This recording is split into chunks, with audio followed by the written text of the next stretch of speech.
श्री कृष्ण चैतन्य प्रभु नित्यानंद श्री अद्वैत गदाधर शिवासादि गौर भक्त वृंद श्री रूप सनातन भट्ट रघुनाथ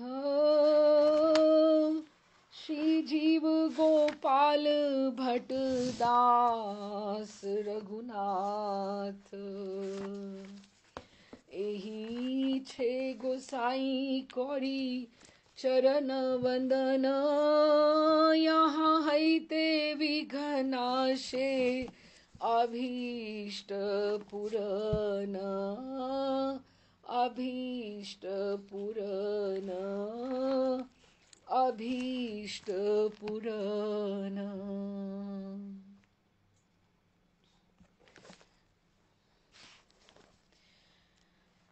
हाँ जी,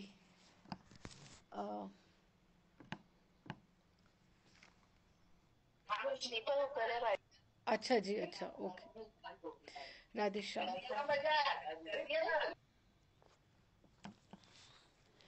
हम लोग पिछली बार आज का जो एपिसोड है 36वां 36, तो 35वें में हमने पिछली बार जो पढ़ा वो ब्रिज बालाओं की कृष्ण उपासना है। ब्रिज बालाएं कहें या कृष्ण जो ब्रिज कुमारिकाएं कहें, कि इनको कुमारी भी नहीं बोला गया।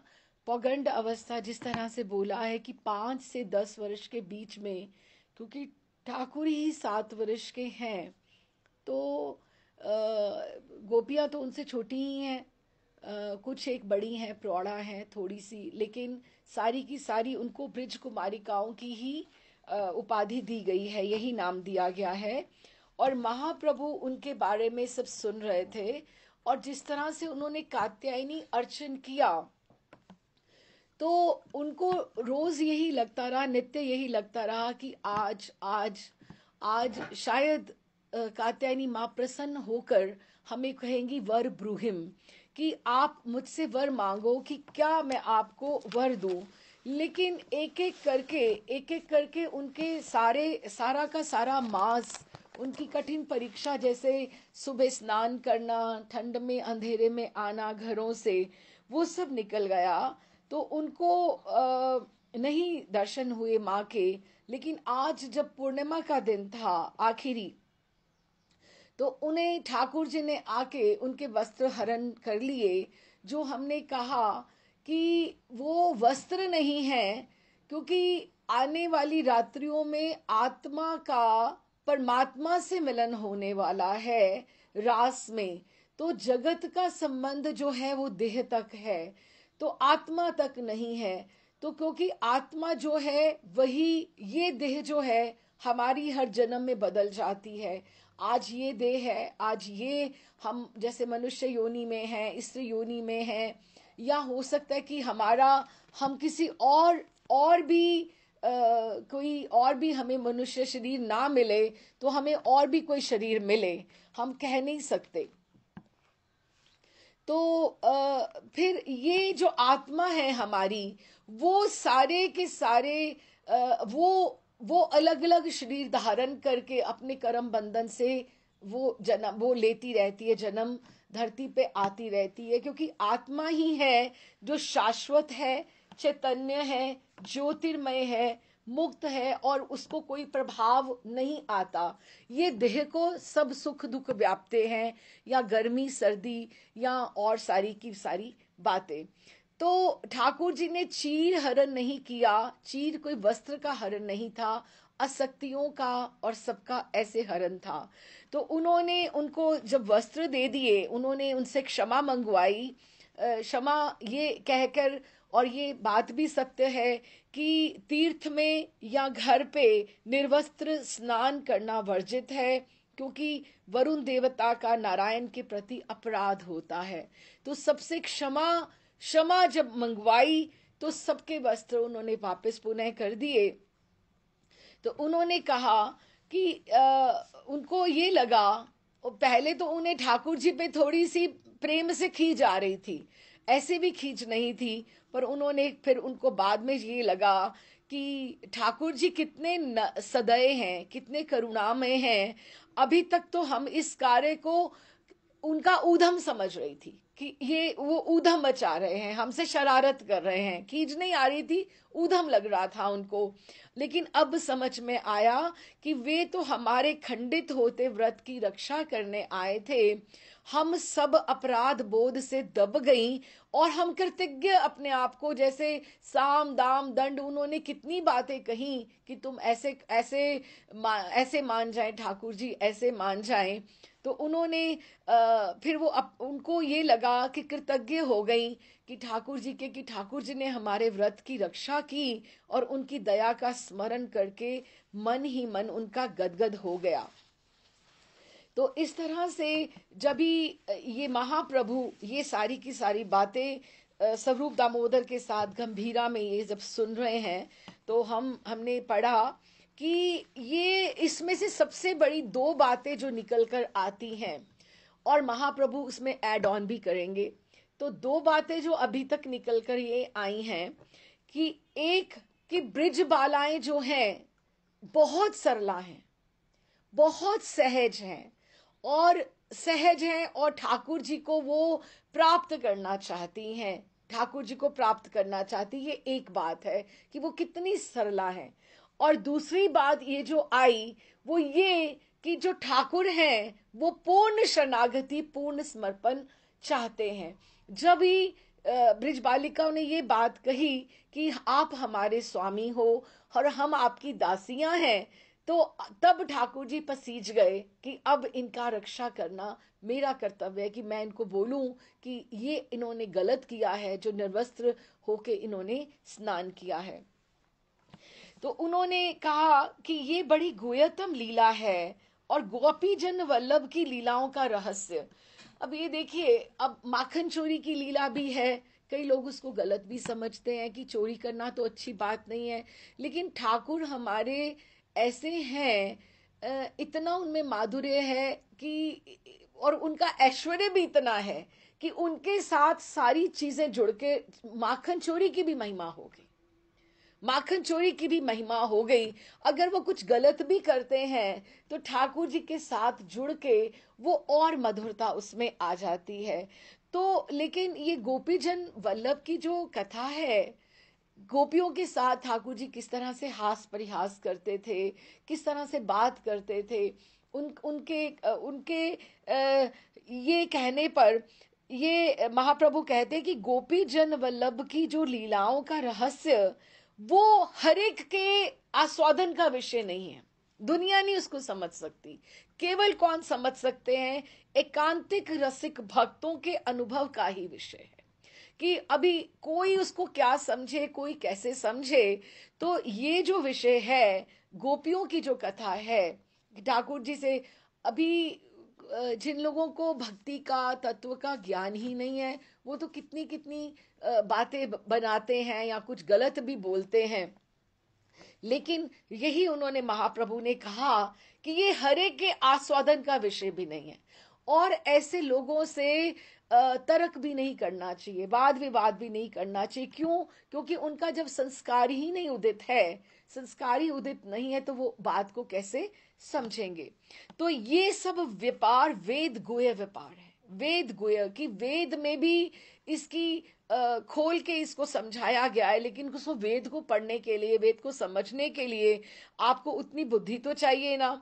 और धर्म का तत्व अत्यंत सूक्ष्म है, अधिकारी भेद से ही धर्म का भेद होता है। हम यही यही हमने पढ़ा था लास्ट में कि अधिकारी, अधिकारी क्या, अभी कईयों के लिए तो क्या धर्म है कि मैं 5 बार हनुमान चालीसा कर लूं तो ये मेरा धर्म है, मैंने शिवालय पे मैं जल चढ़ाए बिना मैं कुछ मुंह में नहीं रखती हूँ, तो ये मेरा धर्म है। कोई नवरात्रि को मानता है, कोई शिवरात्रि को मानता है, कोई अपने हिसाब से उन्होंने कितने कितने कर्म कांड और भी बनाए हुए हैं। तो धर्म का भेद जो है, गलत कुछ भी नहीं है, लेकिन आप क्या, आपकी योग्यता क्या कहती है, आपकी कितनी जर्नी पहले तय हो चुकी है पिछले जन्मों में, तो आप अब कहां खड़े हो। तो उसके हिसाब से आपको आगे लेकर जाना पड़ेगा। माँ का रास्ता जो है, वैष्णो देवी का जो रास्ता है, माँ का जो रास्ता है, शिव भगवान का जो शैवियों का रास्ता है, वो अल्टीमेटली वो भी आपको ठाकुर जी राम जी तक ही लेकर जाएगा। लेकिन पहले आपको ये सोचना पड़ेगा कि आज आप कहाँ खड़े हो। तो अधिकारी धर्म की डेफिनेशन, जैसे हम बोले अभी, जैसे सन्यासी सन्यासी के लिए कोई विषय भोग करना जरूर वो अपराध है। लेकिन अगर गृहस्थी होके वो अपनी पत्नी को प्रसन्न नहीं रखेगा, उसके साथ साथ कहीं अच्छे से खाए पिएगा नहीं, तो ये अपराध है, उसकी पत्नी प्रसन्न नहीं रहेगी।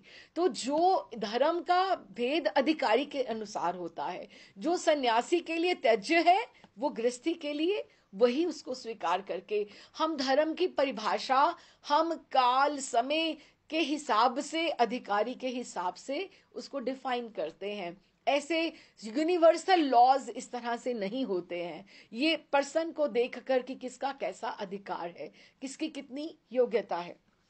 अच्छा जी, तो उन्होंने कहा इस अप्राकृत धर्म में विशुद्ध आनंद, ये जो है, जो ये भक्ति है, जो गोपी जन वल्लभ की भक्ति है, गोपियों के कृष्ण की भक्ति है, जो वृंदावन के ठाकुर की भक्ति है, वो विशुद्ध आनंद है। विशुद्ध, कंप्लीट विशुद्ध आनंद, प्योर जैसे खरा सोना, विशुद्ध, उसमें कोई मिलावट नहीं है, वो खरा सोना है। और उसके ऊपर केवल और केवल ब्रिज बालिकाओं का ही अधिकार है। अब आप देखो उनका समर्पण कितना ऊपर उठ गया कि महाप्रभु कह रहे हैं कि केवल और केवल ब्रिज बालिकाओं का। ऐसे ही तो नहीं बोला कि गोपियां जो हैं वो प्रेम की ध्वजा है, कि उनका समर्पण कितना बड़ा दिखा दिया। और अन्यत्र इस उपासना का सौभाग्य सर्वथा असंभव है कि ये सौभाग्य है। आज हम बोले आज हम बोले कि हाँ हम कृष्ण भक्त हैं, हम गौड़िए हैं, हम राधा रमणीय हैं, या हम महाप्रभु के फॉलोइंग में हैं, तो ये हमारा सौभाग्य है। तो इसी तरह से कहते हैं कि वृंदावन के गोप को, वृंदावन के ठाकुर को अगर जो उपासना करनी है, ये हर एक का सौभाग्य सीमा नहीं हो सकती। उसके लिए आपको कितना तपना पड़ेगा, कितना आपको प्रयत्न करना पड़ेगा। अभी तो हम सब स्ट्रगल ही कर रहे हैं, हम एक अच्छा साधक बनने का ही प्रयास कर रहे हैं कि हम किस तरह से बने। रामानंद कहते हैं, रसिक शेखर श्री कृष्ण ने ब्रिज बालिकाओं से इस प्रकार वंचना की कि किंतु वे इसे कुछ भी ना समझ सकी। ब्रिज बालिकाओं के समान अमल, अमल अर्थात मल रहित, कि उनमें कोई भी उनके मन में कोई ऐसी नहीं थी कि हमें ये मिलेगा। उनको केवल ये था कि हम ठाकुर जी की दासियां बनके उनकी सेवा कर पाए, कि वो अमल और सरल हृदय अन्य किसी का दिखाई ही नहीं देता था। उस समय किसी को भी दिखाई नहीं देता था कि किस तरह से और सरल इतनी अधिक थी वो। तो उन्होंने, अभी हम थोड़ा भागवतम से भी लेते हैं इस प्रसंग का, कि जब उन्होंने ठाकुर जी ने उनसे बातें की इस तरह से, तो परीक्षित, श्री कृष्ण ने कुमारियों से छल भरी बातें भी की और उनका लज्जा संकोच भी छुड़ाया, हंसी की और उन्हें कठपुतलियों के समान नचाया कि तुम ऐसे करो ऐसे करो। यहाँ तक कि उनके उनके जब वस्त्र भी हर लिए और उनको प्रणाम करके उनसे क्षमा याचना भी करवाई, फिर भी उनके भले के लिए। लेकिन अब ये उससे वो रुष्ट नहीं हुई, बल्कि इन चेष्टाओं को दोष नहीं माना, बल्कि अपने प्रियतम के संग से और भी प्रसन्न हुई कि उनको कितनी हमारी परवाह है। परीक्षित, गोपियों के चित्त को ठाकुर ने ऐसे अपने वश में कर रखा था कि फिर वो वस्त्र पहनकर एक पग भी चल ही नहीं पा रही है, कि वहां से वस्त्र पहन लिए लेकिन वहां से वो चल ही नहीं पा रही हैं। अपने प्रियतम के समागम के लिए सजकर वे उनकी और लजीली चितवन की तरह निहारती रही, कि उनकी तरफ देखती रही कि ठाकुर आगे कुछ बोलेंगे कि हमने ये व्रत क्यों रखा था, हमने ये क्या किया था। उनको उनको इस तरह से ये लग रहा था। लेकिन श्याम सुंदर उनके पूर्ण रूप से आत्मसमर्पण को देखकर इतने प्रसन्न हुए थे कि उन्होंने उन्होंने उनके वस्त्र तो उनको लुटाए, लेकिन उनका जो चित्त चुरा लिया था, चित्त नहीं उनका लौटाया, वो अपने पास ही रख लिया। वो सारी की सारी खड़ी अपलक नयनों से श्याम सुंदर के मुखारविंद की ओर देखती रही। उनकी लज्जा जो प्रियतम ने पहले हरण कर ली थी, वही फिर उनके नेत्रों में आकर मधुरात्मक प्रेम में बदल गई और वे स्तंभित होकर आनंद मगन वो खड़ी रही। वो आनंद मग्न होकर खड़ी रही इस तरह से। तो फिर उनको ये बोलती हैं,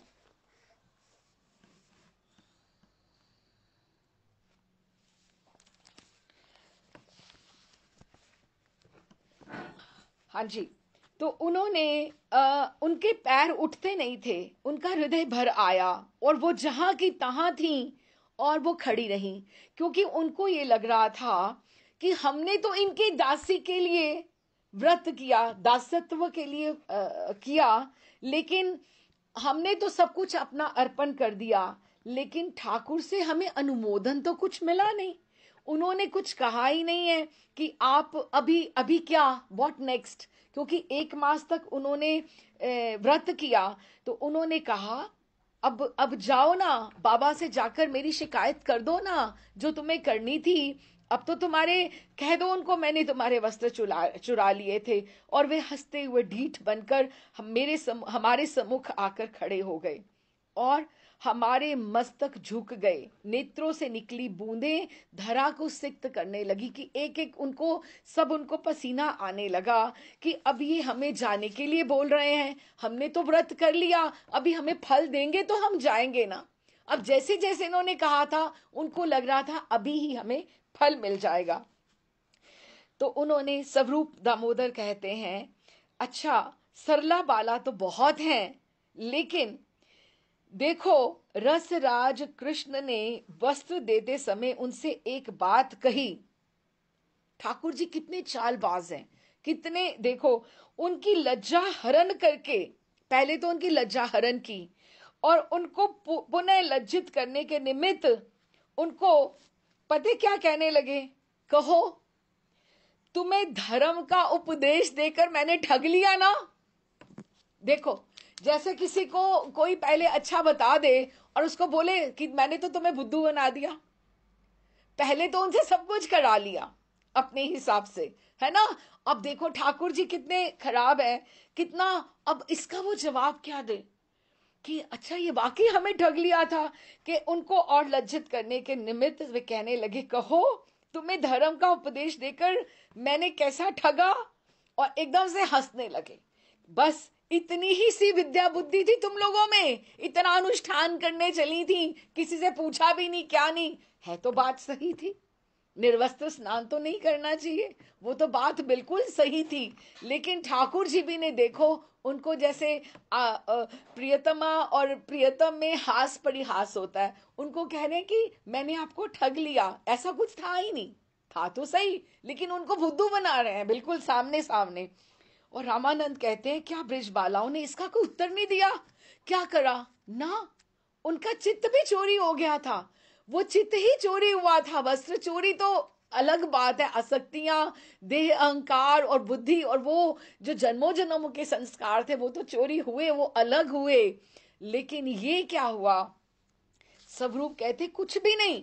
जब ठाकुर ने ये बोला ना, देखा कैसा ठगा तुम्हें, तो उन्होंने कुछ भी नहीं दिया, बल्कि हंसकर ना ओढ़नी ले लेकर सबने ऐसे मुंह मुंह ढककर ऐसे हंसने लग पड़ी। खींची नहीं ठाकुर के ऊपर, क्रोध नहीं आया, मुख फेर लिया। और श्री कृष्ण से अपमानित होकर भी उनके हृदय में पूर्ण आनंद था। अब इतना बड़ा संबंध देखो कि ठाकुर से अपमानित भी हुई, हाँ, लेकिन उनके मन में अब ऐसा रिश्ता, ऐसा दिव्य, कितनी बड़ी बात है कि वो उस उनसे अपमानित होकर भी एकदम से उनके हृदय में आनंद था। उनको किसी भी बात की खींच नहीं थी, बिल्कुल ही नहीं थी, क्योंकि प्रेम में किंतु परंतु, नो इफ्स एंड बट्स, बिल्कुल पूर्ण पूर्ण अति पूर्ण समर्पण होता है। किंतु उस समय उनके नेत्रों में कुछ लज्जा के लक्षण दिखाई देते थे। गुस्सा नहीं था, क्रोध नहीं था उनको, अपमान भी नहीं था, लेकिन लज्जा थी। क्यों? क्योंकि ये हमारे प्रियतम हैं, इन्हीं के लिए तो हमने सब कुछ किया है ना। जिससे उनकी जो मुख कांति थी वो और भी सुंदर लग रही थी, मधुर लग रही थी, क्योंकि वो अपनाई गई थी, वो अपनाई गई थी। ठाकुर ने उनको स्वीकार कर लिया था। एक, अब देखो ना, हम जैसे एक छोटा सा वाक्य है ना कि पिया वही जो क्या, दुल्हन वही जो पिया मन भाए, ऐसे कहते हैं ना। तो वो वही अच्छी है जो पिया को अच्छी लगे, वो जैसे कहें उनके हिसाब से अच्छी लगे। तो वो उन्होंने जैसे किया उन्होंने वैसे ही किया। अब ये और सुंदर दिखाई दे रही थी, मधुर, अति मधुर, क्योंकि इनके हृदय में, इनके मन में लज्जा भी थी और ठाकुर के प्रति समर्पण भी था। और रामानंद कहते, अच्छा सो तो होता ही। उन्हें अब अच्छी तरह से ज्ञात हो गया था कि जिसके लिए हमने इतना कठोर आचरण व्रत किया था, अब ये इसमें फल लग जाएगा। इसमें अभी भगवान बीच में इन्वॉल्व हो गए हैं, ठाकुर अब आ गए हैं, इनको पता लग गया है कि हमने इनके लिए व्रत किया है, कितना कठिनाई से व्रत किया है, तो अब इसमें फल लगने को अधिक विलंब नहीं है। स्वरूप कहते हैं, ये ज्ञात होने पर भी फिर वो खड़ी रही, जा नहीं रही है घर में। ठाकुर उनको बोल रहे हैं, जाओ ना, शिकायत करो जाकर, मैंने तो यूं ही तुम्हें ठगा था। तो फिर वो खड़ी रही। उनके मन का भाव था कि अब आपके लिए ये व्रत किया है, कुछ तो बोलो ना, कुछ तो बात करो ना। बिना आपसे बात सुने, उत्तर सुने, घरों को नहीं लौटेंगी, हम वापस नहीं जाएंगी जब तक वो एश्योरेंस चाहती हैं। उनका विश्वास ठाकुर के ऊपर है कि अब ये हमें कुछ देंगे क्या, हमने इनके लिए व्रत किया है, तो घरों को नहीं लौटेंगी। कदाचित उनका कहना ये था, चतुर चूड़ामणि, रसिक राज, हमने जो कुछ भी कार्य किया उससे आपके चरणों में हमारा अपराध हो गया था, या आपके प्रति प्रीति संपन्न हो गई है, कि हमारी प्रीति पूर्ण हो गई है ना, अब हमारी मनोवांछा पूर्ण होगी या नहीं, इसका एक निश्चित उत्तर सुनकर ही हम अपने घरों को जाएंगे, इससे पहले नहीं हम जाएंगी। तो अब ये जब आपस में बात बात करती रही, ये कि आप, जब तक हम आपसे बात नहीं करेंगी आप हमें इसका जवाब नहीं देंगे। अब देखो ना, ये चीर हरण, अब हम फिर भागवतम से थोड़ा सा पढ़ते हैं आज। अच्छा है नंदिनी, आपके बात का भी यही जवाब आता है, जो महाराष्ट्र की कल ऑडियो आई, तो ये उसी का भी ये जवाब आता है। यहाँ पर मैं आपको स्मरण भी कर रही थी कि चीरहरण लीला अति गुह्यतम मधुर लीला है, अति गुह्यतम मधुर लीला है। हमने पहले ही बोला था कि जब ये दंडकारण्य में ये जो लीला हुई, जब ऋषि लोग आए, तो इसमें प्रवेश का अधिकार सर्वसाधारण तो क्या, ब्रह्म साक्षात्कार प्राप्त करने वाले महात्मा घन भी इस अंतरंग लीला के रहस्य को नहीं जान पाते। ये दंडकारण्य के जो ऋषि भी हैं, उनका भी अधिकार नहीं था, बल्कि ये सिया जी की मर्सी थी, ये सिया जी की करुणा थी, जब उन्होंने ये कहा, मैं ये लुटा दूंगी, मैं ये लुटा दूंगी, लुटा दूंगी, मैं ये सब कर दूंगी। तो फिर वो जो महाराज ने जो श्लोक बोला ना, वो यही था कि हे प्रिया जी, किसी को अगर 10 पैसे चाहिए होंगे तो आप सोने की गिन्नी थोड़ा आप दे दोगे, सोने की आप गिन्नी थोड़ा दे दोगे। अगर ये मुक्ति में, भुक्ति में अगर ये निपट रहे हैं तो इनको निपटाने दो, इनको हम अपना खजाना खोल के रस माधुर्य क्यों दें। लेकिन प्रिया जी की, सिया जी की करुणा ऐसी आज आई थी, तो उन्होंने कहा, इनको छोड़कर मैं ये जो जंगल में, ये जो वन में, जो दंडकारण्य में ये जो घूम रही है ना, ये सारी की सारी जो राक्षसियां हैं, मैं इनको भी करुणा लुटा दूंगी, मैं इनको भी लुटा दूंगी। कैसे ठाकुर जी उनके आगे हाथ जोड़ते रहे, कहते सिया जी आप ऐसा मत करना, मैं द्वापर में आप जितना मान करना होगा आप करना, मैं आपके पीछे मोर पंख लगाकर और मैं वंशी बजाता हुआ मैं घूमूंगा डोलूंगा, लेकिन आप इस तरह से आप रस को लुटाओ ना। कहते लुटाओ ना, मैंने तो लुटा दिया, मैंने लुटा दिया। कहते कैसे लुटा दिया? कहते ये जो जितनी की जितनी ये गोपियां, ये जितनी की जितनी राक्षसियां हैं दंडकारण्य में, जितनी कोई कुछ खा रही है, कोई कैसे चल रही है, मैंने सबको तुम्हारी सुहागिनी बना दूंगी। मैं महाराष्ट्री का आपको भेजूंगी, ये लिंक भेजूंगी, बहुत सुंदर है, बहुत सुंदर। कहते मैंने सबको मैंने आपकी सुहागिनी बना दिया। कहते कैसे आपने सुहागिनी, कैसे? कहते ये जो काली कलूटी, ये जो सारी है ना, अब ठाकुर जी भी राघवेंद्र भी डर गए, राघवेंद्र भी डर गए। किस तरह से कि उन्होंने कहा ये मैं, आप किसको, मेरी मेरी पत्नी किसके बना रहे हो? कहते कि मैं इनको सबको अधिकार दे रही हूं, क्योंकि ये जब अपने केशों को आपके रास्ते से, रास्ते को पथ का मार्जन बुहार कर रही हैं अपनी जटाओं के साथ, तो आपके, मैंने जब आपको प्रणाम किया, मेरा सिंदूर जो था वो आपके चरणों में लगा, और वो चरणों के रास्ते में से जब उन्होंने उन्होंने अपने पथ को बुहार दिया अपनी जटाओं के साथ, अपने केशों के साथ, तो वो मस्तक पे उन्होंने सिंदूर धारण कर लिया, वो आज आपकी सुहागिनी हो गई हैं। मैं इनको इनको द्वापर में इनको ये गोपियां जाकर बनेंगी। ये वो साधन सिद्धा और नित्य सिद्धा में ये फर्क है। अच्छा, अब इन्होंने क्या कहा कि ये कुमारियों की साधना का पूर्व आधार राघवेंद्र का आदेश है। ये श्रीमद् भागवतम में से मैं आपको पढ़ के बता रही हूं कि कुमारियों की साधना का पूर्व आधार राघवेंद्र का आदेश है, जिसका वर्णन हम बता रहे हैं। सच्चिदानंद घन निरावरण भगवान को पति रूप में चरण सेवा के लिए साधना का निरावरण होना भी अनिवार्य है। देखो, हमें अपनी साधना का भी अगर अभिमान हो जाएगा ना, हमने इतने साल तपस्या की, हम फला इतने ये वाले ऋषि हैं, हम इस कुल के हैं, क्योंकि वैधि भक्ति और रागानुगा भक्ति में फर्क है। अगर इसका भी अभिमान आ जाएगा ना, तो इसका भी निरावरण होना आवश्यक था। यही चीरहरण है। ये जो था कि सच्चिदानंद घन निरावरण भगवान को पति रूप में चरण सेवा के लिए साधना का भी चीरहरण होना चाहिए। ये साधना का ही चीर था, जो निरावरण होना भी अनिवार्य है। लीला अनुक्रम से कुमारिकाएं जो थी, इन्होंने वैधि भक्ति का अनुष्ठान कर रही थी, और उनका साध्य क्या था? विशुद्ध रागानुगा भक्ति की अंतिम सीमा। अब ये देखो, 2 स्टेप्स आ गए ना। वो साधना भक्ति, वैधि भक्ति कर रही थी, और उनको चाहिए क्या था? रागानुगा, प्रिया जी का अनुगत्य चाहिए था। अब ये वैधि भक्ति का जो चीर था, उसका हरण करना आवश्यक था प्रभु के लिए। इसीलिए ये दंडकारण्य की लीला पूरी की पूरी, और हम लोग बड़े भाग्यशाली हैं जो हमें महाराष्ट्र के आश्रय में ये बातें समझ में आती हैं। नहीं तो गोपियाओं को, गोपीजन वल्लभ की कथा जो है, हर किसी के पल्ले नहीं पड़ने वाली है। ये था कि उनका जो साध्य था, उनका लक्ष्य क्या था? रागानुगा भक्ति की अंतिम सीमा थी। अतः उस अधिकार को प्राप्त करने के लिए वैधि भक्ति के अंतराय रूप यमुना में नग्न स्नान के अपराध को इस लीला में विनष्ट किया गया है। कि उसको बहाना ये दिया गया कि इस तरह से इन्होंने निर्वस्त्र स्नान किया, लेकिन उस आसक्ति का हरण हुआ और पूर्ण समर्पण हुआ।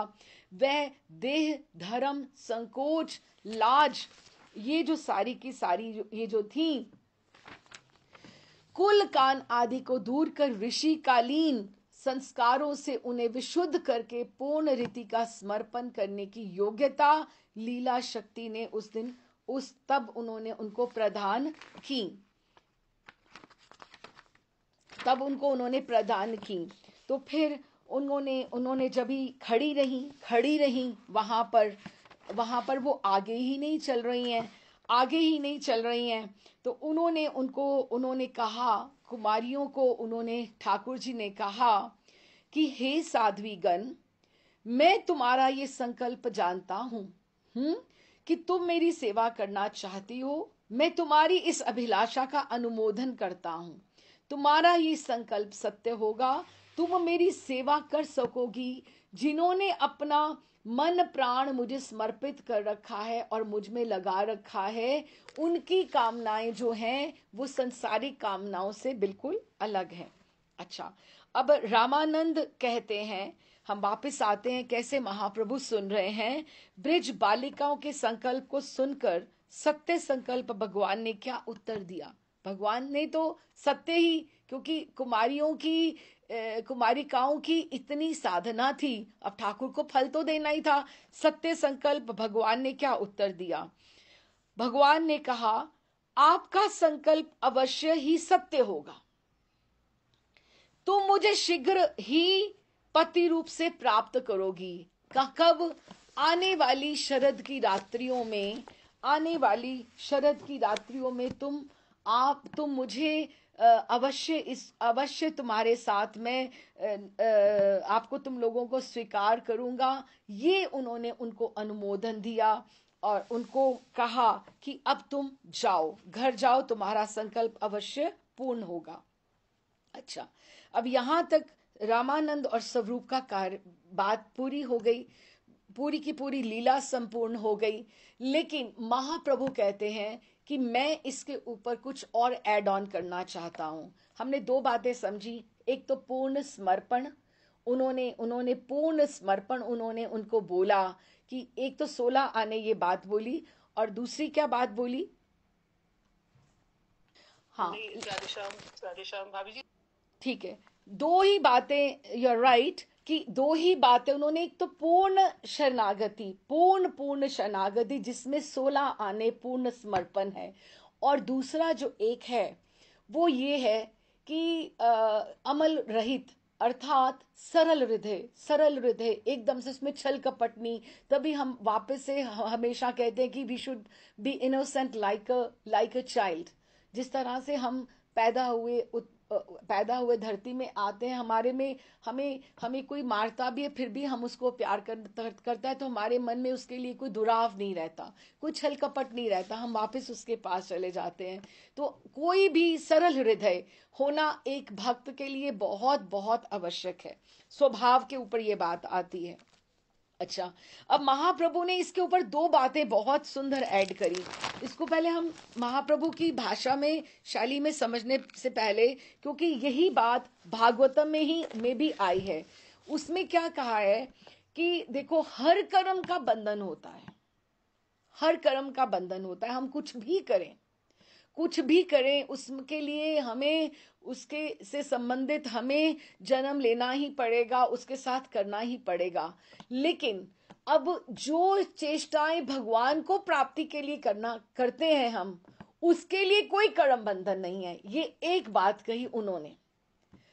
और दूसरी उन्होंने बात कही कि जिस तरह से कुटे हुए जैसे धान होते हैं, कुटे हुए धान होते, जैसे आप उसको कूट दो या उसको वो अंकुरित नहीं हो पाते, वो वापस से, वो अगर आप उसको प्लांट कर दो तो फिर वो कैसे, उसका सीड कैसे निकलेगा, नहीं निकल सकता। जो एक बार भक्ति के रास्ते पे लग गया, ये दूसरी बात है। और ये बहुत सुंदर बात है कि जो एक बार जो उस रास्ते के ऊपर चल पड़ता है, उसको वो चेष्टा करने पर भी, जैसे वो बीज नहीं दोबारा पनप सकता, इसलिए चेष्टा करने पर भी जो जगत की जो माया है उस जीव को वापस भक्त को नहीं ले जा सकती।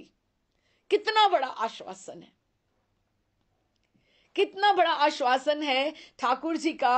अब हम पढ़ते हैं तो हमें समझ में आएगा कि यहां पर भगवान ने कहा, देखो तुमने इतनी सुंदर लीला बताई स्वरूप, लेकिन दो बातें बिना कहे तुम्हारा ये इतना पवित्र प्रसंग असंपूर्ण रह जाएगा। मैं बताता हूं। ये महाप्रभु गंभीरा में कह रहे हैं, हमें आश्वासन, महाप्रभु के अश्योरेंस वो जो दे रहे हैं, हम उसको सुने।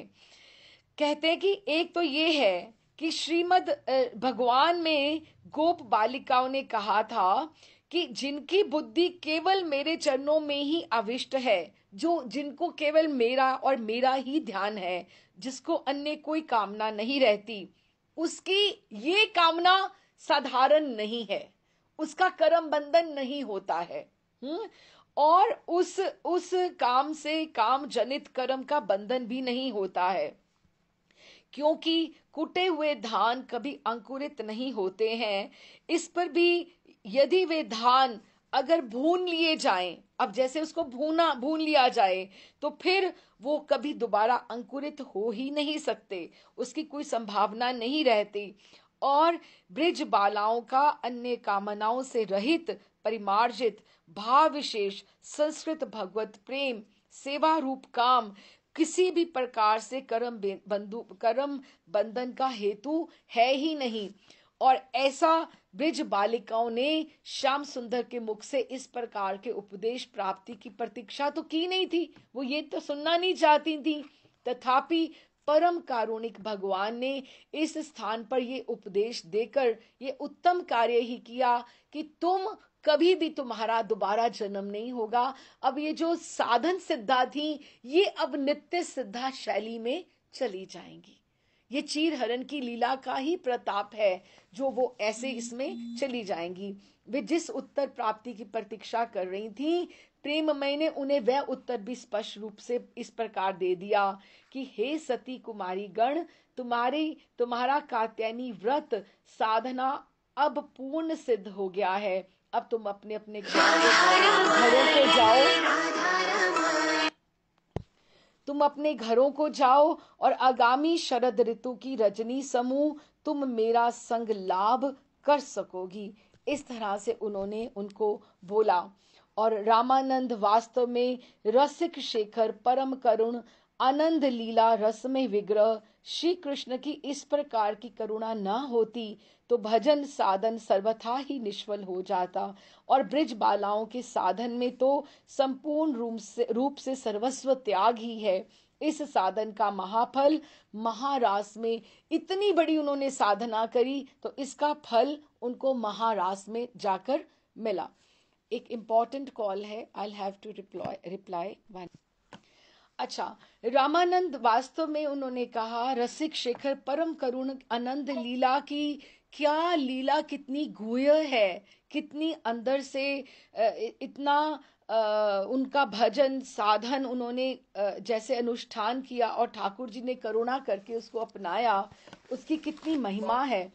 अच्छा, अब इसमें भागवतम में भी इसका यही जो बात कही है, इसका बहुत अच्छा उन्होंने बताया है। एक बार हम इसको भी पढ़ जाते हैं। ठाकुर जी ने कहा, देखो साधकों के लिए, हमारे लिए भी ये बातें बहुत इंपॉर्टेंट हैं।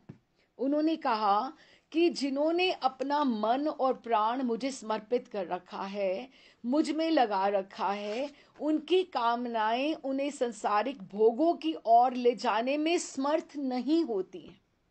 जिनका मन हमें अभी, जैसे अगर हम इस रास्ते पे चल गए हैं तो हमें अगर दूसरी चीजें अट्रैक्ट करती हैं तो इसका अर्थ ये है कि अभी ठाकुर जी ने हमें नहीं अपनाया है। आप हम समझे ना कि अगर हमें ये दूसरी चीजें अट्रैक्ट नहीं कर रही हैं तो इसका मतलब है कि हम ठाकुर जी के रास्ते पर सही से चल रहे हैं, क्योंकि वो संसारिक भोग हमें ले जाने में समर्थ नहीं होते, क्योंकि उनकी कामनाओं का विषय एक ही होता है और वो मैं हूं। और मेरे पास आते ही सारी कामनाएं जो हैं, दुनिया भर की जितनी भी इच्छाएं हैं, वो भुन जाती हैं, वो खत्म हो जाती हैं, वो अंकुरित नहीं होती। वो सारी जैसे कामनाएं छोटे छोटे सीड्स हैं कि हमने उसके हिसाब से हमारे अगला जन्म होगा, ये होगा, वो होगा, हमारा कर्म बंधन बनेगा। लेकिन जब ठाकुर जी के चरणों में हमारे वो सीड्स, वो छोटी छोटी कामनाएं आ जाती हैं तो ठाकुर जी उसको भून देते हैं, उसको खत्म कर देते हैं। वो दोबारा कहीं और जन्म में अंकुरित नहीं हो सकती। ये कितनी बड़ा आश्वासन है। और कहते हैं वो इतना शुद्ध हो जाते हैं भून कर, जैसे भुने हुए या उबाले हुए बीज। अगर आप चने उबाल लो तो वो कहाँ से फिर दोबारा उसका सीड दोबारा कहाँ तैयार हो सकता है। उबाले हुए बीज फिर अंकुर के रूप में उगने के योग्य नहीं रहते। वैसे ही मेरे प्रति जब की हुई कामनाएं भी विषय सुख उत्पन्न करने के योग्य नहीं रहती, वो विषय सुख की तरफ आकर्षित नहीं होती। इसलिए कुमारियों, तुम अब अपने अपने घर जाओ, आपकी साधना सिद्ध हो गई है। तुम आने वाली शरद ऋतु की रात्रियों में मेरे साथ विहार करोगी। हे सतियों, इस उद्देश्य से तो तुमने ये व्रत और कात्यायनी देवी की पूजा की थी। ये तुम्हारा जो था पूजन और अनुष्ठान, ये सफल हुआ। अब इसमें इसमें अब आप एक और थोड़ा सा पहलू हम सोच के देखें। अब ये देखो, सबों को फल मिल गया। Let's visualise the situation.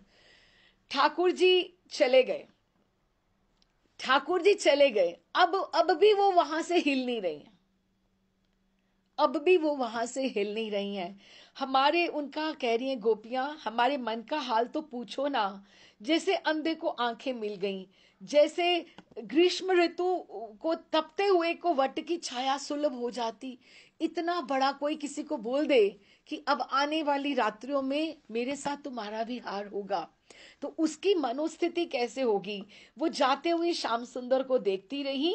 जब वे आंखों से ओट हुए निकले तो एक सखी ने गीत आरंभ कर दिया और उन्हीं के गीत गाती, उन्हीं के वचनों का, उन्हीं का रूप का स्मरण करते लौटी सबके सब।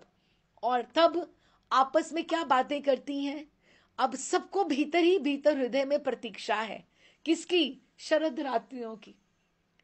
अब जैसे किसी का ब्याह होना हो तो उसको, अब ये तो हम गोपी गीत में, ये बड़ी अच्छी स्थिति है। अब गोपी गीत में तो हमने ये सोचा कि जब ठाकुर जी की वंशी बजी तो किसने किसने काजल एक आंख में लगाया कि एक आंख में नहीं लगाया, और पांव का नूपुर हाथ में पहन लिया और वो कैसे भागी, वो तो अलग स्थिति है। लेकिन उनकी तैयारी कैसे थी, वो पता क्या कहती थी? मैंने बहुत अच्छा अच्छा लहंगा बनवाया है, मैं शरद की रात्रि में पहनूंगी, शरद पूर्णिमा की रात्रि में पहनूंगी। हाँ, तो उन्होंने कहा, उन्होंने कितनी अच्छी एक लहंगा बनवाया है, अच्छी पोशाक बनाई है, कि जब ठाकुर जी ने उनको चीर हरण के बाद एकदम से आश्वासन दे दिया कि तुम मेरी हो, एक तरह का उनको एक दिव्य वो रास के लिए, आत्मा और परमात्मा के मिलन के लिए एक वो यूनिफॉर्म दे दी सबको। लेकिन उनको कुछ पहनना तो है ना, उनकी एक्सेप्टेंस तो आ गई। और वो कह रही है कि मैंने जो बड़े बड़े घुंघरू है ना, नूपुर मंगवाए हैं। कैसा होगा वो समारोह जब हम सब सहेलियां, स्पर्धा नहीं है, ईर्ष्या नहीं है, सबको पति के रूप में उनको प्राप्त करना है। वो कैसा समारोह होगा जब हम तारों की तरह होंगी, शत शत तारों की तरह होंगी, और वो बीच में चांद की तरह चमकेंगे। हम ऐसे ही सारी सखियां इकट्ठी जिन्होंने व्रत किया है, हम सारी की सारी ऐसे ही होंगी, और बीच में वो चंद्रमा की तरह हमारे मध्य में सुशोभित होंगे। अभी तो बसंत है, अभी तो वो ऋतु दूर है, शरद बहुत दूर है। हे सूर्य भगवान, कृपा करके शीघ्रता से चलो ना, जल्दी जल्दी चलो ना। उनको कैसे लग रहा है, अब उनको पता है कि हमें ठाकुर का संग मिलेगा। अब उनकी गोधूलि का समय आप सोच के देखो, उनका अब घाटों पे जब जाती हैं तो उनकी बातों का, चर्चा का विषय क्या हो जाता होगा। अच्छा, अभी तो बहुत दिन बाकी हैं, किसमें? शरद पूर्णिमा में। अभी तू क्या पहनने वाली है, आपस में कुछ तो बात करती होंगी ना। तू क्या पहनने वाली है, मैंने तो ये बनवाया है, मैंने तो ये बनाया है, मैं तो ये पहनूंगी, हमने ठाकुर के साथ विहार करना है। और फिर वो देखती, रात को सोती सोती भी उनको शरद पूर्णिमा, इस चीरहरण की लीला के बाद केवल वो शरद पूर्णिमा की रात्रि ही स्मरण में आ रही है। और वो सोच रही हैं कि घुंघरू जो पहनाए हैं, जो मैंने अच्छी पोशाक उनको पहनाती हैं, उनको देखती हैं अपने ऊपर, दर्पण के ऊपर लगाकर देखती हैं, मैं ये पहनूंगी, मैं ये ऐसा श्रृंगार करूंगी। वो तो बात अलग है कि जब ठाकुर ने बंशी बजाई, उनको कुछ भी सुध नहीं थी। वो ऐसी भागी जैसे वो एक अलार्म बजा होता है कि now the time has come. उनके लिए वो क्षण कितना अपेक्षित था, कितना, जिसके लिए उन्होंने इतनी इतनी कठिन तपस्या करी, अनुष्ठान किया। वो सारी की सारी उसी उसी हेमंत की, उसी ऋतु से लेकर वहां से अनुष्ठान के बाद शरद रात्रि के बीच में जितनी बार वो गोधूली के समय उन्होंने ठाकुर जी के समक्ष उनको मिली, तो उनका भाव कैसा बदला हुआ था कि हम तो इनकी हैं, इन्होंने हमारे साथ विहार करना है, इन्होंने प्रॉमिस किया है, इन्होंने वचन दिया है। वो एक आश्वासन जो जुड़ गया, एक वो जो संबंध जुड़ गया, ठाकुर जी ने जो उनको बोला, तो उनको उसकी कितनी प्रतीक्षा थी। ये भी एक बहुत सुंदर अपने आप में ये जो काल है ना, बीच में चीर हरण के बाद, ये कात्यायनी अनुष्ठान के बाद और शरद पूर्णिमा के ये बीच में, ये कितना सुंदर, ये एक एक उनका एक अलग ही मेंटल स्टेट, एक अलग मानसिक रूप से उनकी स्थिति गोपियों की रही। अच्छा जी, अब हम अगला इसका जो अध्याय है और वो महारासी है। तो अब ये हम इसको अब आगे से अब इसको महारास पे ही पहुंच रहे हैं सीधा, क्योंकि उसके this is the important step.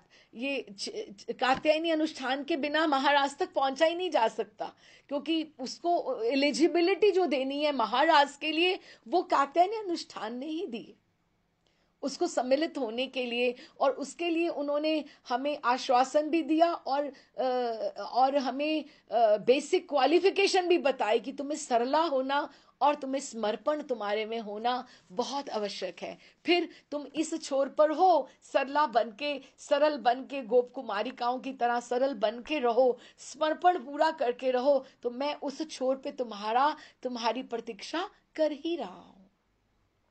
तो हम वापस से हम पहुंचते हैं महारास के टाइम, जो वो बात आती है कार्तिक शुक्ल पूर्णिमा के दिन कतिपय अंतरंग भक्तों के संग लेकर महाप्रभु गुंडीचा उद्यान में पधारे। अब ये जो लीला पड़ी गई है जो महाराज की, ये गुंडीचा में पड़ी गई है, क्योंकि गुंडीचा वृंदावन को रिप्रेजेंट करता है। गंभीरा वो जो है वो उदासी वाला स्थान है। महाराज के समय ठाकुर जी प्रसन्न है महाराज की बात सुनने में। और जगन्नाथपुरी का जो मंदिर है वो द्वारिका को रिप्रेजेंट करता है, और गुंडीचा यही तो रथ यात्रा का है कि वहां से रथ द्वारिका से ठाकुर जी को खींच खींच के ठाकुर जी को अपने घर गुंडीचा वृंदावन की तरफ सारे पार्षद, सारी गोपियां खींच के लेकर आते हैं। क्योंकि जो उनको वृंदावन में आकर, गुंडीचा में आकर, यही तो है कि गुंडीचा में आकर उनके मेन्यूज भी बदल जाते हैं। ठीक है, रसोई की व्यवस्था वैसी ही है जैसे वैसे चावल भात सब बनते हैं, लेकिन यहाँ पर वृंदावन की रीति नीति से नृत्य भी होते हैं, और वृंदावन की रीति नीति से उनको वहां पर भोग भी उनको उसी तरह से लगाए जाते हैं कि अब जैसे ब्रिज ब्रिज के भाव से भोग लगाए जाते हैं। वो द्वारिकाधीश नहीं है, वो वहां के वृंदावन के गोप है। तो अभी हम कार्तिक शुक्ल पूर्णिमा के दिन कतिपय अंतरंग भक्तों को संग लेकर महाप्रभु गुंडीचा उद्यान में, तो ये लीला का स्मरण महाप्रभु ने गुंडीचा में किया है। जो लोग गए हैं जगन्नाथपुरी, उनको पता होगा कि एक इतनी ग्रैंड रोड है, एक एंड के ऊपर मंदिर है और एक एंड के ऊपर बिल्कुल गुंडीचा है, और रथ यात्रा इन दोनों के बीच में ही चलती है। तो हम गुंडीचा उद्यान की जो वन माधुरी है, उसमें जो एक वन का भाव है, जो पेड़ लगे हुए हैं वहां पे, इतनी सुंदरता है, वो स्वभावतः ही वृंदावन की स्मृति को जगा देती है। बहु दूर व्यापी अश्रेणीबद्ध चिर श्यामल वृक्ष वल्लरी स्वाभाविक सजीव दशा में कोमल कोमल सौंदर्य धारण कर गुंडीचा उद्यान की नित्य संपदा रूप से अवस्थित है। कि अभी तो 500 साल ही हुए हैं केवल महाप्रभु को गए, लेकिन महाप्रभु जैसे बता रहे हैं, बल्कि अभी तो मुझे नहीं पता मैंने सुना है कि जगन्नाथपुरी में भी बहुत वृक्षारोपण हुआ है, और बहुत, जो हाल ही में जिसने दर्शन किए होंगे उनको पता होगा कि बहुत सुंदर परिक्रमा मार्ग बन गया है और बहुत सुंदर। लेकिन गुंडीचा का इस तरह से वृक्षारोपण वहां पर हुआ है कि नहीं हुआ, लेकिन महाप्रभु के समय में वहां पे बहुत वृक्ष थे, सघन, इतने कि उनको वहां पे आभास होता था कि ये वृंदावन ही है। वहां पे निकुंजों जैसा गुंडीचा में लगा करता था, तभी उनको वही भाव वहां पे आया करता था। अगर वो गुंडीचा मार्जन भी करते थे तो इसी भाव से करते थे कि ठाकुर द्वारिका से वृंदावन पधार रहे हैं, तो हम सब मिलकर नरेंद्र सरोवर से घड़े लेकर हम उसका मार्जन करें, वृंदावन का मार्जन करें। तो गुंडीचा उद्यान जो है, बहुत उसमें बहुत सुंदर वृक्ष, लताएं, और एकदम से श्यामल श्यामल, सब हरित हरित कांति ही वहां पर रहती थी, और एकदम सुंदर वृंदावन का जैसे भाव रहता था। अब ये बाग जो था, ये किसने बनाया था यहाँ पर, इस बात को जानने का साधन नहीं है, किंतु वर्तमान समय में उन्होंने स्वाभाविक वन का आकार धारण कर लिया है, कि वन महाप्रभु के होते ये वन था, तभी उनको ये आभास होता था। स्वभाव जात अयत्न परिवर्धित पादपावली, की पेड़ ऐसे ही एकदम से एक दूसरे से सटे हुए वहां पे जुड़े जुड़े जुड़े जुड़े, जैसे हम ये सोचें कि एक पेड़ इधर है एक पेड़ इधर है, तो निकुंज जैसा वितान बन जाता है कि एक क्रीपर यहाँ पे लगी, उस क्रीपर ये पेड़ पे चढ़ गई, इधर से वाली इधर चढ़ गई, तो मंडप जैसे एकदम से बने हुए हैं। ऐसा वहां पर गौर हरि के होते हुए था। खिजूर के पेड़ थे, ताड़ थे, नारियल थे, आदि वृक्ष समूह किसी समय बद भाव से रोपण किए गए थे, कि एकदम से पंक्ति में लगाए गए थे, खजूर, ताड़ के और नारियल के पेड़। इस बात का परिचय इस समय भी कुछ प्राप्त होता है, किंतु पलाश, आम और कटहल आदि के वृक्ष बिल्कुल भी वहां पे थे, और वट, अश्वत्थ आदि तो अति प्राचीन है वहां पर। तो इसलिए हमें समझना चाहिए कि अगर वहां पे कोई वट वृक्ष है, अश्वत्थ का है, तो ये बहुत प्राचीन होगा, क्योंकि ये पेड़ काफी काफी पुराने होते हैं। अच्छा, और तकरीबन इतने पेड़ हैं वहां पर कि अधिकांश स्थानों में उनके ऊपर लताएं चढ़ के उन्होंने मंडप बनाए हुए हैं ऊपर। अब ये गुंडीचा की बात है कि कितना सुंदर ऊपर जैसे मंडप बने हुए हैं। अच्छा, और सन्निविष्ट वृक्षावली का मूल देश लता ग्रहों से शोभायमान हो रहा है, कि ऐसे लगता था छोटे छोटे निकुंज जैसे लताओं के, क्रीपर्स के घर बने हों, छोटे छोटे। बल्कि पता नहीं अभी आजकल कैसे है, पर किसी को ये समझकर वहां पर भी बहुत सारे वृक्ष रोपण करना चाहिए, वृंदावन का आभास होना चाहिए, जो वहां पे भक्तगण जाएं। और वहां पर बड़े बड़े वृक्ष अपने आप को बहुत गौरवान्वित महसूस करते हैं। क्यों? क्योंकि उनको लगता है कि जैसे हम ठाकुर जी को यहाँ पे वृंदावन का आभास देते हैं। वहां पे जामुन, बेल, बकुल, कदम्ब, नींब आदि अनेक वृक्षों से नीलाचल की चिरहरित भूमि सदा ही भक्तों के हृदय में वन माधुरी का भाव उत्पन्न करती है। जब ये नाम लिखे गए हैं ये सारे, देखो अश्वत्थ है, फिर उसके बाद इन्होंने बोला कटहल, पलाश, आम, नारियल, ताड़, फिर अभी बोल रहे हैं बकुल, कदम्ब, नीम, जामन, बेल और क्रीपर्स। इतने पेड़ों के जो नाम बोले, ये वहां पर उस समय थे जब महाप्रभु गौरहरि वहां पर थे। और फिर उसके ऊपर, वृक्षों के ऊपर कुसुम लताओं की अधिकता इस वन की शोभा और भी शत गुना अधिक बढ़ रही है। कहीं तो छोटे छोटे वो जो क्रीपर्स हैं, लताएं हैं, उनमें छोटे छोटे पत्ते नए नए आ रहे हैं, और किसी में एकदम से बड़े बड़े फूलों के गुच्छे आ रहे हैं, और सुगंधित उनकी जो मंजरियां हैं, वो कोमल कोमल कलियां अपनी प्रफुल्लित पुष्प से वृक्ष वल्लरी की शोभायमान है, कि एकदम से क्रीपर्स बहुत सुंदर लग रहे हैं। और स्थान स्थान पर तुलसी तो है ही है, तुलसी कानन मूर्ति पवित्रता के वेश में गुंडीचा उद्यान की श्यामल संपत्ति के स्निग्ध कोमल पवित्र भाव को जगा रहा है। और तुलसी जी तो वहां पर है ही है।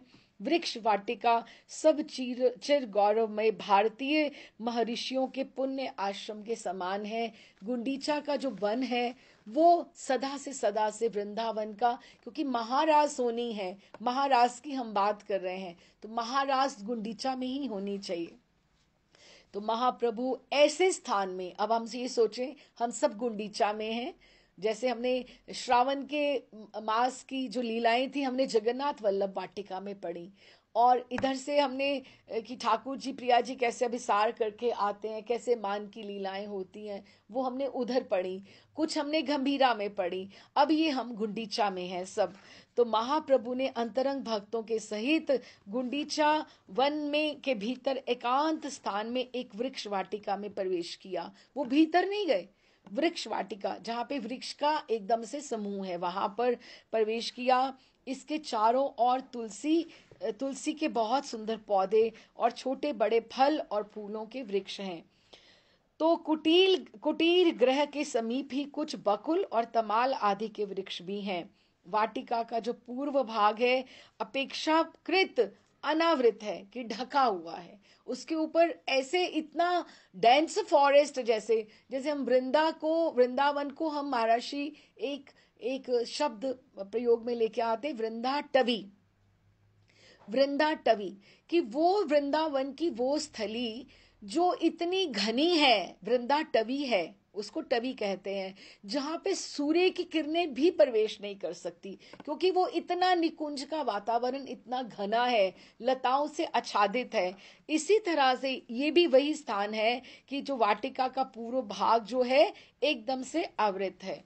कुटीर का मुख पूर्व की ओर है, और महाप्रभु वकुल वृक्ष के नीचे विराज कर रामानंद राय से कहने लगे, राम राय, इस समय मेरे मन में ऐसी वासना है कि तुम्हारे मुख से मैं श्री कृष्ण की रास लीला का श्रवण करूं। मेरा मन है, उनसे पूछ रहे हैं। और साथ ही क्या बोलते हैं, अब आप देखो प्रभु की दैन्यता, लेकिन हम सबको भी समझा रहे हैं साधकों को, क्या, हे स्वरूप, मेरा मन तो बहुत है, किंतु क्या मैं रास लीला श्रवण करने का अधिकारी हूं क्या? देखो, महाप्रभु जो गौरहरि, जो स्वयं राधा कृष्ण का सम्मिलित अवतार हैं, वो ही है। और वो कह रहे हैं, स्वरूप से पूछ रहे हैं कि क्या मैं महाराज की लीला को श्रवण करने का अधिकारी हूं क्या? और हमें अपने लिए, अपने हिसाब से हमें क्या समझना चाहिए, हम कितने के योग्य हैं, ये हमारे लिए एक प्रश्न है, ये गौरहरि के लिए प्रश्न नहीं है। तो उन्होंने कहा, क्या अधिकारी हूं क्या? कहते, बहुत ही तपस्या के अनंतर रास लीला के श्रवण करने का अधिकार उत्पन्न होता है। अब आप ये सोचो कि अगर हम आज ये सुन रहे हैं, या हम अपने गुरुदेव के मुखारविंद से अगर हम रास की लीला का कथा सुनते हैं उनके मुखारविंद से, तो हम कितने सौभाग्यशाली हैं। हर कोई जीव इस श्रेणी में नहीं होता है। हमारे ऊपर कितनी आयतों की कृपा है। कहते हैं, बहुत सी तपस्या के पश्चात रास लीला के श्रवण करने का अधिकार प्राप्त होता है। तपस्या तो कितने ही प्रकार की है, पर हर प्रकार की तपस्या नहीं, कितने ही प्रकार है, लेकिन किंतु सभी तपस्याओं से रास लीला के अनुभव का अधिकार प्राप्त नहीं होता है। अब तपस्या बोलो, अब दंड करने वाले भी तो थे ना, उनको क्या रास की में एकदम से प्राप्त हो गया? नहीं हुआ ना, तो उनको अधिकार प्राप्त नहीं होता। श्री भगवान की प्रेम रसमयी उपासना से जब तक चित्त, वापस वही बात आई, जब तक आपका हृदय चित्त सुनिर्मल, सुप्रसन्न, परम कोमल और परम उज्जवल ना हो जाए, तब तक रास लीला श्रवण की इच्छा करना विडंबना जनक ही प्रतीत होता है। इसीलिए अब ये थोड़ा है कि जो अंतरंग ग्रंथ है महाराष्ट्री, लेकिन वो मंडप में जब कथा होती है, अभी तो सब यूट्यूब के ऊपर या मीडिया के माध्यम से सब तक पहुंचती है, लेकिन सब कोई उसका सुनने का अधिकारी नहीं होता है। इसलिए महाराष्ट्री उसको थोड़ा उसको आच्छादित करके बात करते हैं, एकदम से खुले रूप में उसकी बात नहीं करते हैं, क्योंकि छोटी छोटी बातें होती हैं।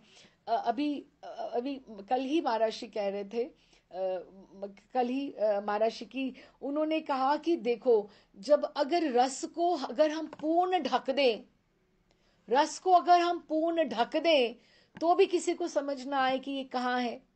अगर हम पूर्ण उसको कर दे, उघाड़ के दे दें, जो पूर्ण उगाड़ दें, तो भी उसमें क्या है, किसी को संदेह की प्राप्ति हो जाए, किस कोई भटक जाए, संदेह समझ जाए कि ये ऐसे ऐसे ऐसे हुआ था। लेकिन कहते हैं कि गुरुदेव आचार्यगण जो होते हैं वो थोड़ा उघाड़ते हैं और थोड़ा ढकते हैं, और उसके बीच में से जो चमक, उगाड़ने और ढकने में से जो चमक आती है, वही कथा रस धारा की वो चमक होती है, जिसका आस्वादन रसिक भक्तों को प्राप्त होता है, रसिक भक्तों को प्राप्त होता है। इसीलिए जिसका जब तक चित्त सुनिर्मल, अभी तभी हम कहते हैं कि अभी आप ये ग्रंथ मत पढ़ना, अभी आप रुक जाओ। क्यों? क्योंकि पहले आप अपने आप को पहले साधो, तभी तो आप साधक हो ना।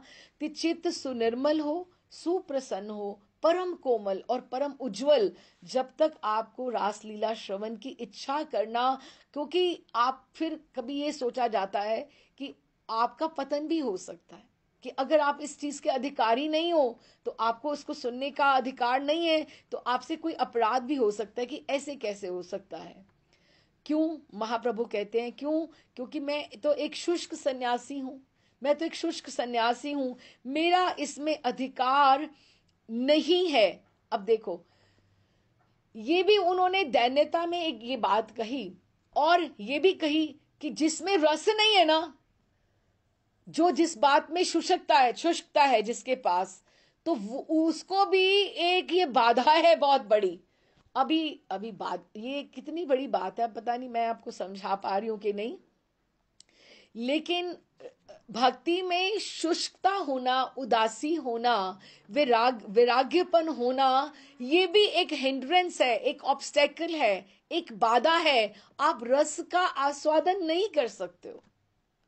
आपको अगर भक्ति में चलना है तो शिष्य भूति कृष्ण महाराज जी की उनकी बात ध्यान में आती है कि ठाकुर की गली जो है उत्साह से बड़ी है, चलते ठुमकते नृत्य करते हुए पार करने वाली है, वो रोने धोने वाली नहीं है। आप अच्छे से, तुम बढ़िया से बढ़िया बनाओ, ठाकुर जी को तुम भोग लगाओ, तुम्हारी जो जीवा है वो ठाकुर जी की दूती है। अगर उसने ये कहा है कि आज ठाकुर जी को ये पाना है,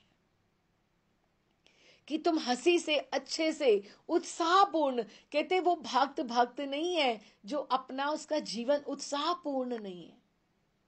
और अपने आप को, हमने पहले भी कहा, शायद चैतन्य लीला माधुरी में हम बात कर रहे थे, कि अपने आप को अकेला समझना और अकेला कहना एक भक्त के लिए अपराध है, अपराध है। ठाकुर जी की जो प्रेजेंस है, उनकी उपस्थिति हमें सदा सदा अपने जीवन में, हमारे वो स्वामी हैं, वो हमें उनको अपने जीवन में उनका अनुभव करना चाहिए कि वो सदा सदा हमारे साथ में हैं।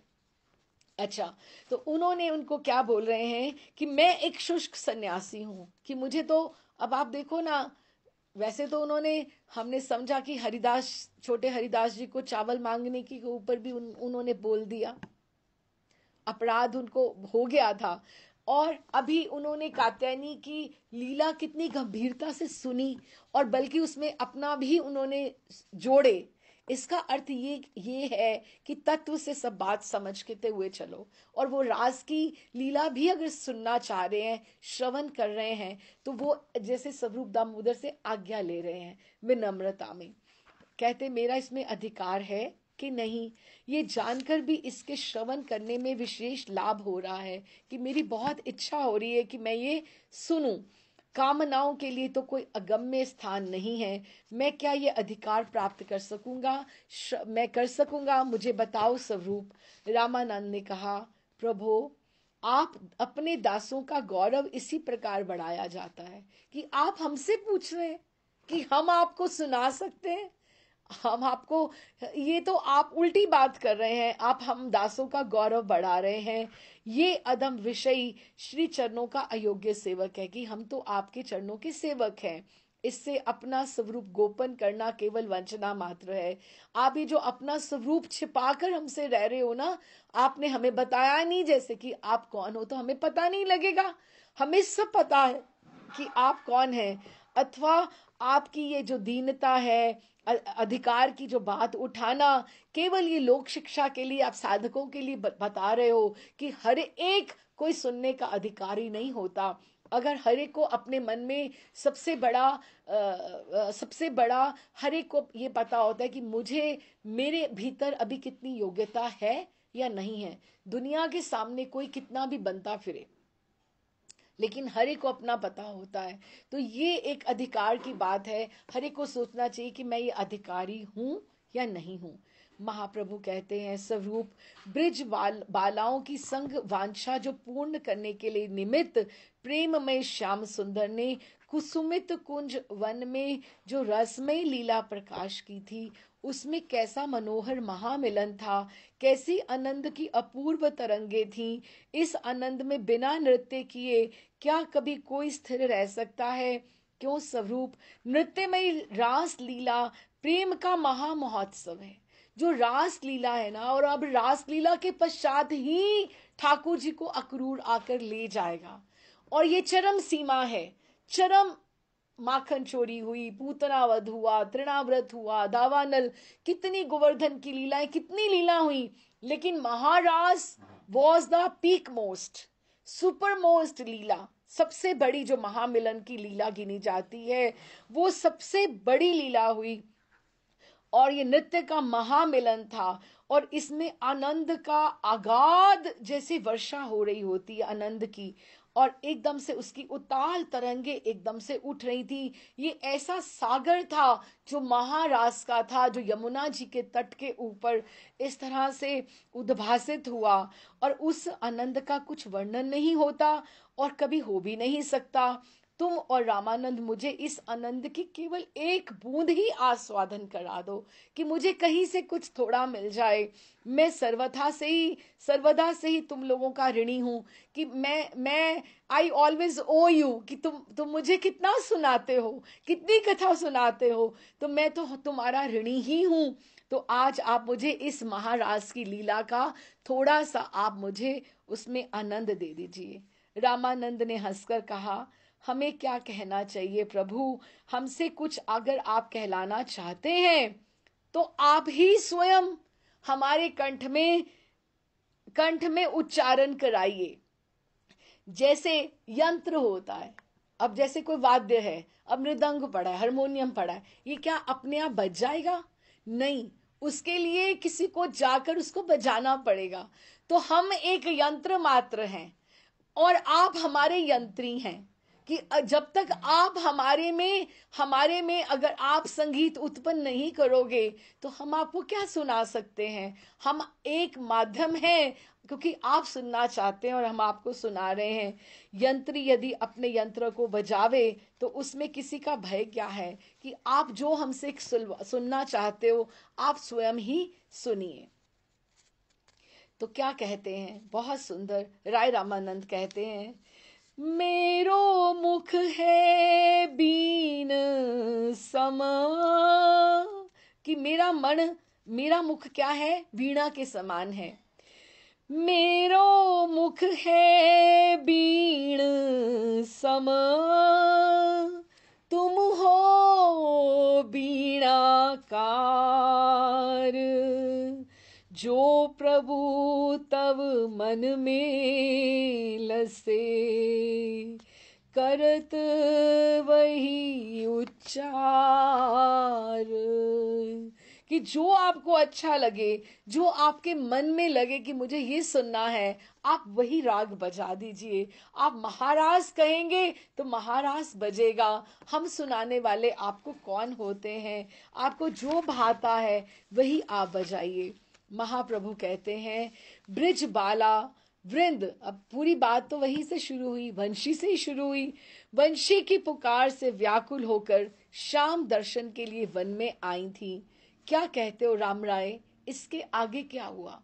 जो वंशी थी, वंशी नहीं तो पूरा, वंशी तो दूती है ना, वो दूती आई और सब गोपियों को तो यही लगा कि ये मेरा ही नाम ले रही है, क्योंकि वो तो कात्यायनी के अनुष्ठान के पश्चात जब ठाकुर जी ने उनको अश्योरेंस दी, आश्वासन दिया, वो तो प्रतीक्षारत है कि मुझे कब आवाज पड़ेगी, शरद आ गई है तो मुझे जाना है। वो तो आगे प्रतीक्षा कर रही हैं। तो जैसे ही बंशी बजी तो उनको लगा कि प्रियतम ने बुला लिया, क्या पहना क्या नहीं पहना, कैसे श्रृंगार किया कैसे नहीं किया, सब लोग भागी। तो क्या हुआ रामानंद बताओ ना, बंशी बजाई थी ठाकुर ने, तो उसके बाद क्या हुआ था? रामानंद कहते हैं, हाँ प्रभु, वंशी ही श्री कृष्ण की स्वयं दूती है। श्याम सुंदर की वंशी ध्वनि सुनकर क्या कभी कोई स्थिर रह सकता है? पाषाण गल जाता है। अभी अभी देखो ना, जब ये कहते हैं विदग्ध माधव में आता है कि जब भी ठाकुर ने प्रथम बार वेणु गीत में भी आता है श्रीमद् भागवतम में कि जब ठाकुर जी ने जब प्रथम बार जब वंशी वादन किया, प्रथम बार जब वंशी वादन किया, तो जो गैया थी, सारी की सारी जो गैया थी, वो उनके स्तनों में से खुद दुग्ध धाराएं बहनी प्रारंभ हो गई। जो मृग थे, जो हिरण थे, उनके मुख में वो जो चर रहे थे, वो ऐसे ही उनका वो जो चारण था, वो जो चारा था, उनके मुख में वो चित्रवत यूं ही खड़े हो गए। और यमुना जी जो थी वो स्तंभित हो गई कि सबका विपरीत भाव हो गया। जो चलायमान थी वो स्तंभित हो गए, जो यमुना जी थी वो आगे बढ़ी नहीं रही, वो एकदम से पत्थर की तरह एकदम से स्तंभित हो गई कि ये कहां से वाणी आई। हम सुने, हम सोचे कभी कि हमें वंशी सुनाई दे, हमें वंशी सुनाई दे। हमें, आपको लगता है वंशी सुनकर कोई कोई रह सकता है दुनिया में जीने लायक या अपने काम करने लायक? ये वंशी ऐसी, सब लोग कहते हैं, गोपियां कहती हैं दही दही मारा, दही मारी, ये ऐसी, ये बैरन है। और कहते हैं कि वंशी तो ठाकुर, जब रसोई का समय होता है ना, तो आप तो इसको बिल्कुल बजाया ही मत करो, क्योंकि हमारे ऊपर तो जो असर होगा क्या होगा, जो सूखी लकड़ियां होती हैं उसमें से पानी चिचाने लगता है, तो फिर हम उस गीली लकड़ियों से रसोई कैसे बनाएं, रंधन कैसे करें? क्योंकि सूखी लकड़ियों में से अगर हो सकता है कि ठाकुर जी की वंशी, तो फिर क्या हुआ, जब ठाकुर जी ने वंशी बजाई तो सब विपरीत आचरण होने लगा। तो फिर जो गिरिराज जी की जो शिलाएं थी, जो पत्थर थे, वो द्रवित हो गए। जो पक्षी उड़ते उड़ते जा रहे थे वो वहीं पर आकाश में ठहर गए। बिल्कुल सबका विपरीत आचरण होने लगा। और जो वृक्ष थे वो स्टिल है ना, वो चल नहीं सकते, लेकिन वो ऐसे ऐसे ऐसे ऐसे झूम रहे हैं। जो चर है वो अचर हो गए, जो अचर है वो चर हो गए। अब यमुना जी तो चलायमान है ना, वो स्तंभित हो गई। और जो गिरिराज जी की शिलाएं हैं या दूसरी शिलाएं हैं, पाषाण हैं, वो द्रवित हो रहे, वो द्रवित हो रहे, सब विपरीत आचरण हो रहा है। और आपको पता है, ये जो वृंदावन की जो प्रकृति है, वृंदावन की जो भूमि है, उसका जो, उसके ऊपर कैसा इफेक्ट होता होगा। जिसका जिसका जिसका सिंचन वृंदावन की प्रकृति का, वृंदावन के वृक्षों का, और उसका जो सिंचन है, आप कभी, आपने शायद एक वीडियो देखी होगी कि किसी कहीं पे कहीं एक गौशाला है, तो जहां पे गैया का जब दूध काढ़ा जाता है तो पीछे वंशी की ध्वनि लगा दी जाती है, शायद आपने देखा होगा। तो उन्होंने नोटिस किया कि कैसे, कब दूध की मात्रा कितनी अधिक होती है और कितनी कम होती है, कि कैसा किसी का एक एटमॉस्फेयर बिल्डअप होता है। तो वृंदावन की जो इरिगेशन है, ये डिपार्टमेंट जो है, ये वृंदावन की गैयाओं से चल रहा है, उनके स्तनों की दूध धारा से चल रहा है। और फिर ठाकुर जी के चरण स्पर्श, तो उन्होंने क्या कहते हैं कि वंशी, रामानंद कहते हैं, वंशी जो है ना, वो श्री कृष्ण की स्वयं धूती है। श्याम सुंदर की वंशी ध्वनि सुनकर क्या कभी कोई स्थिर रह सकता है? पाषाण जो है वो गल जाता है। यमुना का प्रवाह या तो स्तंभित हो जाता है, या वो भूल जाता है मुझे इधर जाना है, वो उल्टी धारा उल्टी धारा चलनी शुरू हो जाती, उल्टा बहने लगता है। जो तरु लताएं होती हैं वो पुलकायमान हो जाती हैं और वन के पशु पक्षी कृष्ण चरनार विंद की ओर आकृष्ट होने लगते हैं। वो एकदम से भागने लगते हैं कि ठाकुर कहाँ आए हैं, कहाँ वंशी ध्वनि कर रहे हैं। यहाँ तक कि आकाश में चंद्र सूर्य आदि ये नक्षत्र ग्रह नक्षत्रों की गति रुक जाती है। समस्त ब्रह्मांड एक वंशी की झंकार से मुखरित हो जाता है। अब ये देखो कि वंशी ध्वनि जब होती है तो कैसा वृंदावन में वातावरण रहता होगा, और वृंदावन में किस तरह से, और ठाकुर की क्या क्या कितनी वंशी बजाते हुए उनका कितना रूप मनोहर। त्रिभंग ललित उनकी मुद्रा, त्रिभंग ललित मुद्रा, उनकी जो नेत्र हैं उनके, वो अर्ध निमिलित और मुग्ध दृष्टि। अब ठाकुर जी की अब देखो ना, अब वंशी में जो फुतकार आनी है, फूक आनी है, जो श्वास आना है, वो ठाकुर जी की नाभि से आ रहा है। कौन सी नाभि से आ रहा है? जहां से ब्रह्मा जी की उत्पत्ति हुई है, उस कमल से। वो उसके भीतर कितना सुगंधित पूरा का पूरा है, सुगंधित है। वो ठाकुर जी के अधरों को छूकर जिस तरह से वंशी में से जो फुतकार आती है, उसका इफेक्ट तो आप बाद में सोचो। पहले ठाकुर जी जब वंशी वादन करते हैं कैसे ठाकुर लगते हैं। ठाकुर जी की एक तो ग्रीवा, त्रिभंग ललित तो है ही है, ग्रीवा, कटी और चरण, त्रिभंग ललित तो ठाकुर है ही है। उसके ऊपर ठाकुर जी का रूप माधुर्य कितना कितना सुंदर, वंशी बजाते हुए उनकी मनोहर रूप छटा, एक उनका लहराता पटुका। अब मेधा आप ढूंढना आप चित्र इसका, लहराता हुआ पटका और अर्ध खुले नेत्र और सकुचित उनके होंठ अधर, और कपोलों पर जो झुक आती हैं उनकी घुंघराली अलकावली, और इधर वाले कुंडल जो होते हैं वो यहाँ कपोलों के ऊपर छू रहे हैं, और इधर वाला कुंडल उनके स्कंद को छूने का प्रयास कर रहा है कि मैं इधर से, और झुकी हुई उनकी पलकें, और एकदम से पूरे के पूरे वो जो वहां पर जितनी भी है वो सब स्तब्ध रह जाते हैं। उनकी सारी की सारी जो प्रकृति है उनकी मुग्ध दृष्टि के ऊपर मृग चराचर यमुना जी और सारे, किसका अब धैर्य इसमें रह सकता है।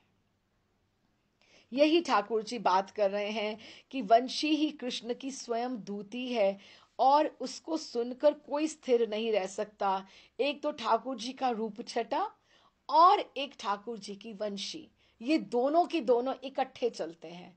और फिर अब आगे अगली अगली क्लास में हम यहीं से ठाकुर जी को वंशी वादन करने देते हैं। तो पहला थोड़ा पाठ जो था कठिन था, तत्व के ऊपर आधारित था चीरहरण का, तो हमने इसको समापन किया। तो अभी महारास में महाप्रभु की धन्यता के साथ गुंडीचा वन में हमने प्रवेश किया है। अब ये ठाकुर जी कैसे आगे लेकर चलेंगे, तो ठाकुर जी बंशी वादन कर रहे हैं और महारास फिर कैसे होगी, तो उसका फिर आस्वादन हम अगली बार करेंगे। राधे श्याम जी।